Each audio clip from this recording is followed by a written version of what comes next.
Paano kaya ang setup ng dalawa oras na makakita na ng bagong babae si Yael? That would be a great torture for John.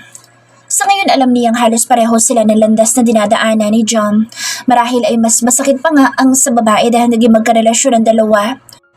Paglingon niya sa kabilang panig ay nakita niya si Rafael at ang babaeng kasama nito. Hindi naman sila kita sa labas ngunit nag-iwas siya ng tingin. Ayaw na niyang dagdagan ang sakit na nadarama. Masyado lang masakit ang hindi nito mapansin bilang babae para dagdagan niya pa ng panonood ng live na lambingan ng mga ito. Marahil ay ang babae ang pinapalaki ni Rafael na babae kaya ganoon na lang ang sweetness at baka hindi na natuloy ang pag-alis nito dahil ikakasal na ang dalawa. Napabuntong hininga siya. Masyado na siyang hard sa sarili niya pero may posibilidad talaga na mangyari ang iniisip niya. Napagpasyahan niya magpagupit na din. Natawa pa silang dalawa matapos makita ang kanilang new look. Nagmukha kasing sexy si John sa maiksi nitong buhok na bumagay sa maamo nitong mukha. Ay, kung alam ko lang na ganito ako kaganda pag maiksi ang buhok ko, sana'y matagal na ako nagpagupit. Sabi nito. Kaya nga. Anyway, saan tayo after dito? Undag ko sa babae. Bar tayo? Aniyaya nito. Bira itong sumama sa bar kagaya niya, lalo na magkaroon ng relasyon nito sa kuya Yael niya. Malamang ay gusto nitong makalimot sa ngayon kagaya niya, kaya why not? Tara! Yaya niya din. Natagpuan nila ang kanilang sarili sa bar na pag-aari ng kaibigan ng kuya niya, which is kaibigan din ni Rafael at Yael. Di ba natin tatawagan sa Bani? Tanong niya dito. Wag na, bad influence ang isang yun. Sagot nito, 4:00 pa lang ng hapon kaya mangilan-gilan pa lang ang tao. Papakalasing tayo ngayong araw na ito. Sabi niya, bigo ka din? Tanong nito, ngumiti lang siya. Ayaw na niyang isipin ang nakita kanina sa mall baka ma-heart attack pa siya. Ay, presume na yes yun. Bakit kaya ganoon no? Kung sino pa yung nagmamahal siya pang naiiwan sa huli. Sabi nito, partida, wala pang alak yan. Paano mamaya pag nakainom na sila? Baka umatungal na ito. Nagpa siya silang kumain muna bago uminom para naman may laban sila mamaya sa sukahan. Bago tayo malasing pagtripan natin sa Kuya Yael. Nakangising sabi niya dito. Huh? Tila naguguluhan na tanong nito sa kanya. Sobrang nangihinayang lang talaga siya sa relasyon ng dalawa kaya umanda sa kanya si Yael. Akin ang phone mo. Sabi niya dito sabay lahad ng kamay sa kaibigan. Pinalitan niya ang status nito sa social media account dito from being in a relationship na walang confirm from Kuya Ivan to single. Pinalitan niya din ang profile nito at naglagay ng caption sa post na single. Anong ginawa mo? O sisa nito. Pinalitan ko status mo sa accounts mo. Hindi na pala confirm ni Kuya Ivan na in a relationship kayo. So ginawa ko ng single. Sabi ko dito, napangisi naman ito. Bala ko din naman na gawin iyon kaya lang nakakalimutan ko lately. Nga pala, save mo bago kong number. Itinapon ko na yung isa kong SIM para hindi na ako makontak ni Yael. Block ko na din siya para less stress. Sabi nito at nakita ko nga na block nito ang lalaki. Lihim siyang napangisi. Break na ba kayo? Tanong niya dito. Nagkibit balikat ito. Bago ako nagpalit ng number ay nakapag-break na ako. Nang abutan niya ako ng ATM ay nag-walkout ako at matapos ay bumili ako ng SIM. So yun, break na kami. Sagot nito. Alam niya na labis ang sakit noon para dito pero mas masakit sa pride ng kanyang kuya Yael ang ginawa ni John. Naunahan ito sa pakikipag-break ang lalaki. Wala pang babae na nakipag-break sa kanyang kuya kaya naman good luck sa ego nito. Nakita nila ang paglapit ni Kayla, ang kaibigan ng kanyang kuya na may-ari ng bar. Hoy, kayong dalawa, ang aga nyo nag-inom Sita nito na ikinatawa lang nila. Celebration to Kuya Kayla.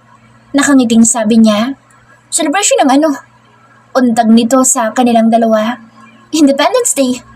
Sagot ni Jom na tinungga ang alak na nasa baso. Huwag kayo magpapakalasing masyado at hindi ko kayo maihatid. Sabi nito. Huwag mo na kaming intindihin kuya. Kaya ni namin, tsaka mag-explore kami ngayong gabi. Sabi niya dito. Lagot ako sa kuya mo at sa lolo mo kung hahayaan ko kayo, lalo na itong alagad ni Yael. Ang ganda ng gupit. Picture tayong tatlo, post ko lang. Sabi ni Kayla, bago pa man sila umawat ay nag-flash na.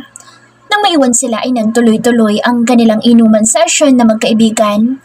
Sunod-sunod ang kanyang tungga nang maalala ang nakita kanina. Napaluha siya.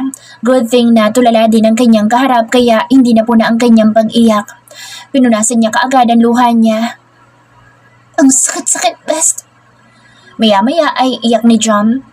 Iyak mo lang, sabi niya dito. Hindi niya alam kung paano ito i-comfort kasi maging siya man ay nasasaktan din. Alam mo yun, iniis ko lahat para sa kanya pero bibitawan niya din naman pala ako sa uli. Namalisbis na ang mga luha nito. Inabutan niya ito ng tissue na ipupunas sa luha nito. May bago na ba siya? Tanong niya dito. Hindi ko alam eh. Siguro. Kaya kahit wala pang 5 months, binigyan na ako ng separation fee. Natatawa na sabi nito pero ang mata nito ay tila walang buhay. Ang sakit naman. Mas masakit kaysa sa kanyang nararamdaman ngayon. Ano balak mo pagkatapos nito? Tanong niya. Aalis ako. Ang inaalala ko lang baka buntis ako. Anong mangyayari sa akin? Malungkot na himutok nito. Sabihin mo sa akin kung ano result. Dadamayan kita. Gusto mo? Dagdagan ko pa ang pagkamuhi mo kay Kuya Yael para mas mabilis ang paglimot mo eh. Sabi niya dito. Ganoon na lang ang gulat niya na makita ang kanyang Kuya Yael na may kasamang babae na papunta pa sa gawin nila. Biglang tumaas ang kanyang alta presyon lalo na nang makita ang kasunod na si Rafael na kasama ang babaeng kasama nito kanina sa mall. John, pigilan mo ang luha mo. Nagtataka man ay pinunasan nito ang luha at nagtatanong ang mga mata na tumingin sa kanya. Bakit? Takang tanong nito. Nasa likod mo si Kuya Yael. Sabi niya dito. Palihim niyang kinuha na ng picture si Yael at ang kasama nito at pinakita kay John. Nakita niya ang pagkagat nito sa labi na wari ba'y nagpipigil ng luha. Ganoon din ang nararamdaman niya ngayon. Masakit sa lalamunan ang tanawin lalo at mukhang ang saya-saya ng mga ito habang silang dalawa ay nandito at nagluluksa. Baby Ella! Kaway ni Kuya Wesley sa kanya. Nag-iwas naman ang tingin si Rafael na lalong nagpaantak ng kanyang puso. Hay, tapid niyang bati dito. Pandalawahan lang ang table nila ni John. Umuko pa ng table ang mga ito kasama ang dalawang babae na kasama ng mga ito. Kung alam niya lang na hindi matutuloy ang alis nito, sana hindi na lang niya ito ginapang. Sayang ang virginity niya gayong hindi naman pala deserve ng isang Rafael Villanueva ang kanyang pagkababae. Kung tutuusin ay may karapatan siyang magalit matapos sa naging kapangahasan nito sa kanya noon sa Palawan. Ngunit sa ngayon ang paglimot na lang ang kanyang magagawa. Sunod-sunod ang ginawang tungga ni John sa alak. Alam niyang sobra itong nasasaktan sa ngayon kaya hindi na niya inawat. Ipapakilala niya ito sa kanyang mga kakilalang lalaki. Baka nandoon ang happy ending nito. Alam mo best, kung bakit iniwan ako? Maya-maya ay untag nito. Bakit? Tanong niya. Kasi yung nanay ko nga iniwan ako. Sila pa kaya na di ko kaano-ano. Tipsy na ito at alam niyang hindi ito sanay na uminom dahil iwas itong magkamali. Siya, naka-4 na shot na siya, kaya itinigil na niya ang pag-inom. Kailangan siya ng kaibigan ngayon at alam niyang nasasaktan ito. Best. Awat niya sa sasabihin nito. Totoo nga nalalabas ang lahat ng pait ng isang tao pag may alak. Alam mo bang pinabigay ako ng tunay kong nanay kay Tita Marge? Iniwan niya ako, best, na parang tuta. Tapos, ang kapal na mukha akong mag-asam na mamahalin at saseryosohin ako ng isang Yael Valdez. Umiiyak pa din na sabi nito. Hindi niya na din inawad pa. Mas makakagaan siguro na kasama siya nito upang may paglabasan ng sama ng loob. Inaasahan ko na din naman to eh. Pero ang sakit pala. Pero hindi ko gagawin sana kung ginawa sa akin ng nanay ko. Mamatay na silang lahat ng manloloko at nangiiwan. Puno ng pait na sabi nito. Muling tinungga ang baso na puno ng alak. Mukhang hindi naman inom ang balak nito kundi magpakalunod sa alak. Paglingon niya sa table ng mga kaibigan ng kuya niya ay nagtama ang mata nila ni Rafael kaya nag-iwas siya ng tingin. Nakatitig din si Yael kay John na halos ubusin ang alak na nasa mesa nilang dalawa. Ang taas pa naman ang tingin niya sa mga kaibigan ng kuya niya at maging sa kuya niya. Ngunit sa nangyayari sa kanilang magkakaibigan ay parang bumaba na. Lalo na at sinaktan din na lenda ng kanyang kaibigang si Rich. Mag-swimming tayo, Bes? Sabi ni Jam na tumayo na. Medyo mabuhay na ang tayo nito. Ha? Nakakong tanong. Beach tayo? Nakangising sabi nito na hinila na akong paalis. Sweetheart! Tawag ni Yael nang mapadaan kami sa table nila. Kago, damn you! Sagot ni Jom at dali-daling hinila akong palabas, lalo na makitang tumayo si Kuya Yael upang habulin ito. Nagtago kami sa isang poste na medyo madilim.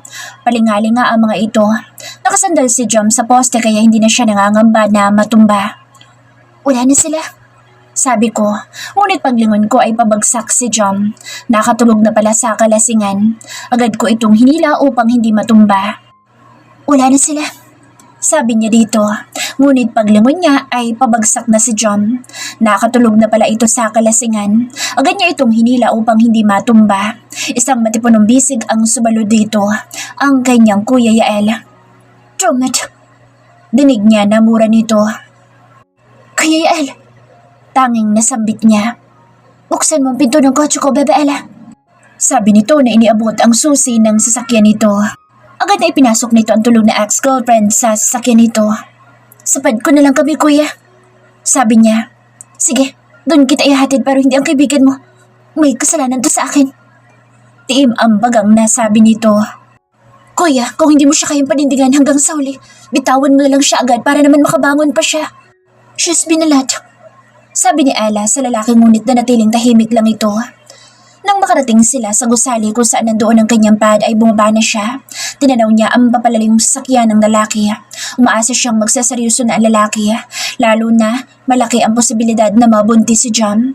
Kawawa ang kaibigan at ang bata kung hindi naman pala seryoso ang lalaki. Akbang tatalikod na siya nang mahagip ng kanyang mga mata ang bulto ni Rafael mula sa isang sasakyan sa di kalayuan. Malamang ay kasama nito ang kadate nito kaya nagpasya na siyang tumalikod. Bahala na bukas kung ano ang tadhana na naghihintay sa kanya. Nang sumunod na mga araw ay pinilit niyang gawing normal ang lahat.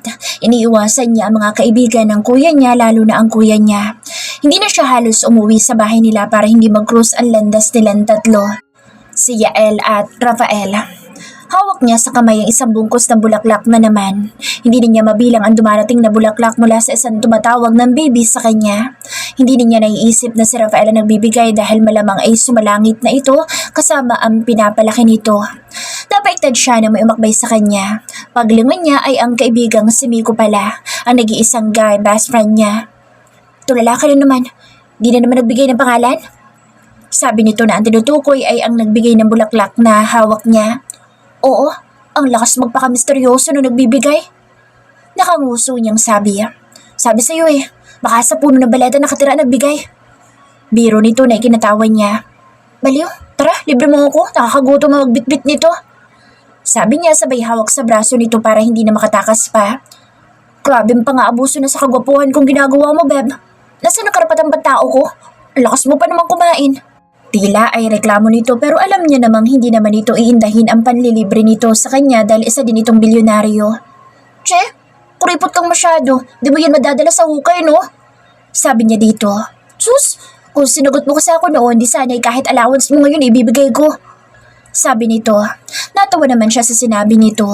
Makahugot talagang isang ito'y wagas, gayong may nililigawan naman na itong ibang babae. Sus, di kawawa naman yung nililigawan mo kung sinagot kita. Wala namang bubwisit sa kanya. Ingos niya dito. Siyempre, sasakyan nito ang gamit nila. Alangan namang kanya. Baka next week pa sila makakain kung siya magdadrive. Lalo at pandalawang sasakyan lang ang kalsada. Malamang mapapaaway sila sa bagal ng kanyang pagdadrive. Humanap ka na kasi ng nobyo na kukulitin. Sabi nito habang inaatras ang kotse nito. Wala nga akong makita. Sabi niya dito. Ay, ano ka bulag? Kung sana hindi ka masungit, di sana madami kang choices ngayon. Sabi nito. O hindi ako masungit, no? Sabi niya dito na pinandilatan niya pa. Okay, sabi mo Nga pala, kumusta yung lihim mong minamahal? Yung ipinagdadamot mong ipaalam sa akin? Untag nito sa kanya, maya-maya. Ha? Sino? Tanong niya kahit may ideya naman na siya na si Rafael ang tinutukoy nito. Kahit kasi anong pilit at pangungulit dito sa kanya, hindi siya napilit nito na sabihin kung sino ang lalaking mahal na mahal nito. Ay, hala, kunwari tayong walang alam at nang matuluyan kang magka-amnesia. Yung kinababaliwan mong mahal mo, bilyonaryo ba yun, Beb?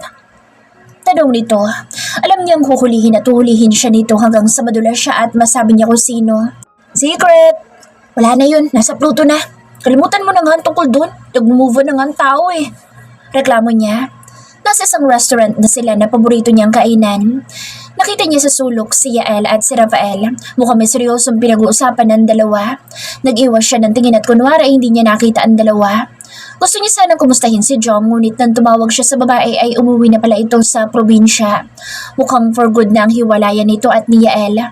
Alam niyang kaya na nito ang malayo kay Yael at ayon sa kanyang nalaman ay mamayang hapon ang alis ni Rafael. Kilala mo yun, di ba? Tanong ni Miko. Napuna marahil nito ang matalim na tingin ni Rafael sa kanya. Oo, kaibigan ni Kuya mga iyon. Hoy Mix, 2 order mong buttered shrimp ha? Tapos 2 na din ang dessert. Hirit niya. Grabe pa nga ang ginagawa mo sa akin, Beb. Buti di ka tumataba. Ang takaw-takaw mo. Kunwari ay reklamo nito kaya mabilis niya itong hinampas. Raulo, sige na, go na. O joke niya dito. Mabilis niya itong mauto kaya naman ay magkasundo silang dalawa. Kung paano niya ito nakilala? Nilagawan siya nito noong college days. Nang mabastad niya ay ginawa naman siyang best friend kaya ito, taga-support siya ng love life nito. Muntik pa siyang masamid ng pagdaan ng mga ito sa tabi niya ay tinapik siya ni Yael sa balikat. Uri na kami, Baby Ella. Dahan-dahan ang subo baka mabilaukan ka. Sabi nito kay Miko na nagulat sa sinabi ng lalaki. Banda ba yun o joke? Tanong nito sa kanya. Nasa labas na ang dalawa. Both. Biro niya dito sabay tawa. Mukhang wala ngang ideya si Rafael na siya ang babae nung gabi ng despedida nito at imposibleng namali siya ng ginapang kasi bukas ang ilaw nang pumasok ito. Kabisado na din niya ang amoy na lalaki. Kahit yata malayo'y maaamoy niya ito. Iba ang pabango nito sa karamihan lalo at perfumery ang isa sa mga negosyo nito. Napabaling siya sa labas ng restaurant nang makitang may sinuntok si Rafael sa labas. Nalaki ang mata niya sa nakita. Kilala niya ito na kahit masungit ay never naman na nanakit. Parang may ideya na ako kung sino. Dinig niyang sabi ni Miko. Sinong ano? Takang tanong niya dito. Kung sino yung pinakamamahal mo? No worries, mahal ka din yan. Kalmahan mo lang, huwag masyadong pahalata. Hindi na siya nag-comment. Baka mas mahuli pa siya nito kung itatanggi niya. Ipinagkibit balikat niya na lang ang sinabi nito. Tingnan mo bebang babaeng nasa kabilang table. Sabi nito kaya naman ay sinundan niya ng tingin ang tinitingnan nito. May babae nga at napakaganda nito. Magiging girlfriend ko yan next month. Sabi nito na tila ba ay siguradong sigurado. Palihim mo lang tingnan, masyado kang obvious. Saway nito sa kanya. Hadashing. Sabi niya dito. May ilang mga bakla na dumating at napahalakak siya ng may matanto. Halos maihi siya sa kakatawa ng mapagtanto na hindi babae ang tinitingnan nila. Isang ka-federasyon. Sige, tumawa ka pa. Pambihira naman, bakit mas mukha pa silang babae kaysa sa'yo? Inis na sabi nito. Single naman yan eh. Yun lang ang mahalaga. So ano, kailan mo liligawan? Pang-aasar niya pa dito. Salamat na lang. Basta ko dyan. Hindi sa inaayawan ko mga gays pero not my type as a girlfriend. Nakangiwing sabi nito. Okay. They are kind naman kasi and talented. Don't need to discriminate them. Sabi niya dito. I am not. I actually find them amazing. They can do multiple things. Sabi nito. Like? Untag niya. Dumating na ang mga pagkain kaya naman ay bigla siyang natakam na makita ang sugpo na order nila. Umuna na siya ng kuha. She loved the dish since high school. So lagi iyon sa mga handaan sa bahay nila. Multiple things like they can be both men and women. Sagot nito. Tama naman kasi, maybe other people degrade them because of their sexual orientation. But it does not make them less a person at all. They deserve respect too. I see. Bilisan mo na dyan. Baka mamaya pagpikit mo ubos ko na. Magi ang pagkain mo. Banta niya dito. Ang sama ng ugali ng babaeng ito. Pati pagkain ko pinagbabalakan. Hindi makontento sa nasa harap niya. Tila reklamo pa nito. Pagkatapos natin dito, samahan mo akong manood ng movie. Sabi nito. Ayoko, hindi ako mahilig sa ganyan. Sabi niya dito. Pag manonood kasi siya, feeling niya ay nahahapo siya sa nervyos. Lalo pag nabibigla siya, lalo pag horror. Isa't kalahating gago pa naman itong kaibigan niya na ito. Grabe, pinakain na nga kita, hindi pa ako sasamahan. Walang utang na loob. Nakangusong reklamo nito na ikinangisi niya. Utang na labas lang meron ako eh. Sabi niya, napailing naman nito. Nang matapos silang kumain ay lumabas na sila ng restaurant. Nagulat pa sila nang makita si Yael at Dos na nasa gilid ng kalsada. Hinanap ng mata niya ang kanyang lolo. Oh, sino nga nahanap mo? Untag ng katabi niya. Ah, wala. Sagot niya. Ah, akala ko si Villanueva ang hinahanap mo eh. Haba ng leg eh. Kunwari, hindi ko alam na si Villanueva ang nilalaman ng gutay-gutay mong puso. Nakangisim pa nga asar ni Miko kaya mabilis niya itong siniko. O Kuya Yael, may hinihintay kayo? Tanong niya dito. Ikaw ang hinihintay namin. Pinapabigay pala ni Pareng Rafael. Nga pala, mamaya na ang flight niya. Wala ka bang balak sumama? Biro ni Kuya Dos. Tse, ayoko ng stress. Sabi niya at inabot ang isang note. Hindi niya muna binuksan ang note at baka basahin ng mga ito. Makalipas ang halos isang buwan, buhat nang umalis si Rafael ay wala naman na itong chat o text sa kanya. Kung ang laman ng note ang tatanungin ay tanging take care, baby lang ang nakalagay. Sobrang nag-expect pa naman siya ng mahaba-habang mensahe ng lolo niyo. Kung ang pabulaklak naman ang tanong ay araw-araw pa rin ang dating. Level up pa nga dahil may pakain pang kasama. Sasabihin niya lang sa delivery man ang additional cravings niya at meron na kinabukasan. Nag-aala, secret agent na rin siya. Tinatanong ang restaurant na nag-deliver kung sino ano go-order ngunit ikaw mabibig nila. Huy, Ella, andyan na naman ang maliligaw mo. Kalabit ng katrabaho niya.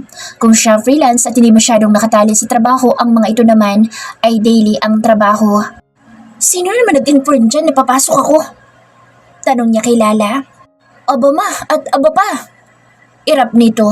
Medyo kengko itong kausap kaya naman ay magkasundo sila. Anong abama at aba pa? Sino mga yun? Takanyang tanong dito. Tumawa naman ang mga katabing table nila. Yun yung susunga-sunga at slow namin nakatrabaho. Ano ka ba, Ella? Aba, malay ko ang abama. Sabi nito na tumatawang lumayo sa kanya. Ano naman ang aba pa? Usisa niya. Saan ba kasi pinupulot ng mga ito ang mga ganoong kanyo words? Ang alam niya lang ay person, mga ganon. Aba, pakialam ko sa ibig sabihin nun. Sabat ni Gigi. Apakasama ng ugali mo, talagang bruha ka. Natatawa ang baling niya kay Lala. Haba-haba naman kasi ng hair mo. 5 araw ka palang na daily ang pasok pero walang palya ang patulips. Tapos may vapa pa sa labas na nag-aabang. Ani Ate May. Hiyaan mo Ate May, irerato kita kay boss. Biro niya. Matandang binata kasi ang boss nila. Balak na din niyang mag-resign. She thinks she can build her own empire now. Using the skills and experience she learned from her work here, it is more than enough to at least give herself a try. May option naman siya. She can manage their family business and help Lander.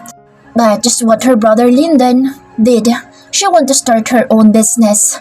Maganda pa rin yung wala kang boss at wala kang superior na sisita sa'yo pag pag-alagala ka. Salamat na lang. Balik na sa trabaho. Ako na bahala kay pretty boy na nasa labas. Alam ko namang medyo allergy ka sa presence niya. Sabi nito na ikinatuwa niya. Nakukulitan talaga siya sa lalaki. Ang hirap kausap kasi apaka-perfect ng walang hiya. Minsan na niyang sinubukan na makipag-date sa lalaki. Na-stress siya ng bongga. Wala siyang masabi sa laway na may balak mag-suicide sa gilid ng bibig nito. Parang kabadong-kabado siya na baka mahulog. Wala siyang inintindi kung hindi ang kapakanan ng laway nito. Kaya hindi na siya umulit. Hindi yata marunong lumunok ang lalaki. Hey Ella, Bebs. Si Miko na kararating lang. Mukhang bagong laya na naman ito. Hello? Sagot niya naman na pina-finalize ang pina-aparash na program na hinihingi ni Mr. Khan. Nasa labas yung crush mo ah. Nangaasar na to June nito kaya sinamaan niya ito ng tingin. Kago? Yok! Kambal mo yun, di ba? Balik asar niya dito. Pinapayagan si Miko ng boss niya sa loob kasi shareholders ang kaibigan ng company. Ito? Yung mukhang to kakambal nun? Nagkakamali ka, my friend. Kung gandang lalaking pag-uusapan eh, walang-wala sa ingrown ko mukha nun. Sabi nito na pinipisil-pisil pa ang ilong. Bakit? Saan po sir mukha nun? Sabat ni Lala. Nasa dulo ng kuko ko lang. Sabi nito, naupo sa harap ng swivel chair. Grabe ang hangin niyo sir. Di ba kayo kinakabahan man lang? Pambabara ni Clyde na nasa gilid niya. Alam niyo kasi hindi rin masama ang pagsasabi ng totoo. Guwapo naman talaga ako. Di ba, Bebe Ella? Sabi pa nito na ikinatawa niya. Mag-best friend kasi kayo kaya pinagtsatsagaan ka. Ala, layas na. Madamay pa kami kapag humangin na naman ang malakas dito. Si Clyde na umirap. Sungit-sungit talaga nun. Kakasunod kay Tito Bench eh. Naawa na sa kasungitan. Himutok ni Miko nang makalayo si Clay. Dating katulong nila Sir Bench ang nanay ni Clay kaya na makapagtapos ay dito na agad napasok. Lagi naman magkaaway ang dalawa. Sumbong kita kay Sir. Banta ni Ate May kay Miko. Sus! Kung hindi ko pa alam malayo pa lang sa Sir nanginginig at naihi ka na sa nervyos tapos magsusumbong ka. Naku Ate May, don't me. Takuan niyo pa na sabi ng kaibigan. Napalingon siya sa gawin ng monitor na kaharap para siyang nanghina nang mabasa ang balita na lumitaw. Si Rafael na nakayakap sa babaeng huli nitong kasama noong nakita niya ito sa mall. Bakas ang saya sa mukha ng mga ito at tila ba ay may sariling mga mundo. Nasa isang business conference ang dalawa at sweet na nag-uusap. Rafael Villanueva, honey. Yun ang caption. Parang gusto niyang umatungal pero hindi pwede. Parang nawala ang gana niyang gumawa.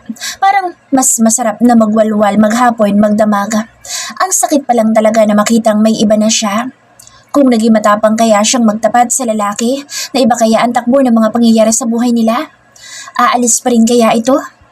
Mga katanungan na parang pinagsisisihan niya na naging duwag siya na harapin. Nakontento siyang hula lang ng hula sa mga mangyayari. Mabilis na save niya ang ginagawa at pinasa sa kanyang head at pinatay na ang computer. Natahimik ka na dyan. Untag ni Miko. Mabilis niyang na-hide ang balita sa kanyang monitor. Baka tuksuhin na naman siya nito kung makita ang kanyang pag-follow sa mga articles na may kinalaman kay Rafael. Iniisip ko kasi kung ano maaari ko pang ilagay sa design ng website. Sagot niya na kunwari ay nag-type ng code, ngunit ang totoo ay tila huminto na sa pag-inog ang kanyang mundo. Parang hindi na nag-function ang kanyang utak matapos na makita ang larawan. Nabalitaan mo na ba? Tanong nito. Ang alin? Tanong niya dito. Kinabahan siya sa maaaring sabihin nito. Wag naman sanang bad news. She had more than enough today and she don't think she can take another heartache. Nag-announce na ng merging company nila, Villanueva at ng Chang family. Kunot ang noon niya na tinignan ito. Hindi niya mag-gets kung bakit malaking issue ang merging gayong napakasimple at normal lang sa negosyo ang ganoon. Ano naman ngayon? Tanong niya. Di ba nga crush mo yun? Balita kasi na ikakasal sa isa sa mga anak ni Henry Villanueva ang anak ng mga tiyang na babae. Ito, sabi nito na hinugod sa bulsa ang cellphone. Naipakita sa kanya, ayun na, kumurap-kurap na ang kanyang mata upang pigilan ang kanyang luha. Tatlo ang anak na lalaki ni Henry, si Rafael na panganay, si Hubert at si Hades. Kung si Dex ay laging kasama ng babae, ay alam na niya na si Rafael ay ipapakasal ng ama sa babae. Tara, labas tayo. Tapos mo na naman na yan. Hindi na nito hinintay na sumagot pa siya. Kaagad na hinila na siya nitong paalis at dinala na din ang kanyang bag. Mabuti at nasave na niya ang files na ginagawa niya. Isinuot nito sa kanya ang sunglasses na dala nito. 4 years later. Marami nang nagbago sa buhay niya sa mga nakalipas na mga taon. Pinilit niyang kinalimutan ang kanyang nadaramang pagmamahal para sa lalaki. She's now 28 and guess what? Nanatiling single pa din ang lola niyo. After that night, ay tila lalo pa siyang nalubog sa pagmamahal para sa lalaki. Dali-daling bumaba si Ella mula sa sakyan ni Miko na siyang naghatid sa kanya sa bahay nila. Kinakailangan niyang umuwi dahil sa magtitipon-tipon silang mag-anak. Uy, ang bilin ko baka may single kang pinsan, alam mo na. Biro nito. Wala ka ng pag-asa, God. Sinisiraan kitang palagi Biro niya dito. Wala ako talagang awa, kaya wala kang love life Ang sama ng ugali mo, Inday. Dinadamay mo ako. Himutok nito na ikinahalakhak niya. Baliw, wala naman kasi akong babaeng pinsan dito sa Manila. Nasa probinsya at sa US. Ano, papasok ka pa sa loob? Tanong niya dito. Wag na, nagtampo na ako. Sabi ng baliw na kaibigan. Abnormal ka talaga. Inis niyang piningot ang tanga nito. Hindi man lang nahulaan ng lalaki ang balak niya kaya naman ay napalakas ang hila niya bago mabilis na lumayo. Binalatan niya ito matapos na makalayo mula dito. Tingnan mo to, hinatid na nga mapanakit pa. Apak sama ng ugali talaga. Tandang dalaga. Sigaw ng gago. May mga tao pa naman. Baliw, shoo, uwi na. Tumatawang taboy niya dito. Oo na, lalayas na, kakain sana ako. Magyayaya tapos palalayasin naman din pala. Bye forever, Ninang. Sigaw nito bago tumatawang kumaway at nag-flying kiss pa. Noong mga panahon na halos ay lugmok na lugmok siya, ay laging si Miko ang kanyang naging karamay. Kung si Jom at Rich kasi ay mukhang may mga sarili-sarili ding problema ang dalawa. Nagawa niyang aminin kay Miko ang tungkol sa kanyang feelings towards Rafaela. Sinusuportahan nila ang mga relasyon ng isa't isa. Nang makapasok siya ay nasa sala iba mga kaibigan ng kuya niya. It's his brother's birthday, kaya naman kahit busy siya sa bagong tayo niyang software company, ay inagahan niya ang punta. Papasok na siya sa kabahayan nila nang tumunog ang cellphone na nasa bulsa niya. Si Miko na baliw, mukhang nahimas-masa na at may bago na naman pakana. Sinagot niya ito habang naglalakad papasok sa bahay nila. Oh, bakit bangit? Bungad niya. Ang sama mo talaga sa akin, baby Ella. Anito na pinalungkot ang boses. Humalakak naman siya. Bakit, gwapo ka? Nagsasabi na lang naman ng totoo, masama na. Grabe ah. Tadyo niya dito. Sige na nga lang, huwag na lang. Sabi nito, ano nga kasi, mabebe ka masyado, Miko eh. Sabi niya na itinulak pa bukas ng malaki ang pinto. Mula nang umalis si Rafael ay iniwasan na niya ang mga kabarkada ng kapatid kasi mukhang nagka-ideya na ang mga ito kasi mukhang ibinuko siya ng mga kaibigan niya. Namiss lang kita. Hirit nito. Sus, may ganung birada?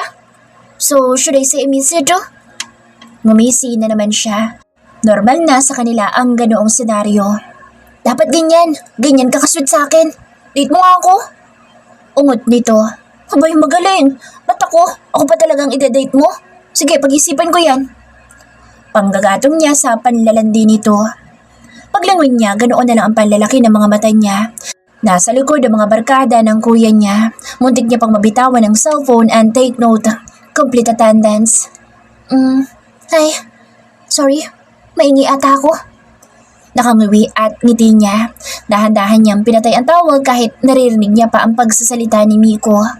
Nang bumaling siya ay nakita niya ang kanyang mommy kaya agad na siyang yumakap dito. Para naman makaiwas na. Mommy, I miss you. Pinupog niya ito ng halik.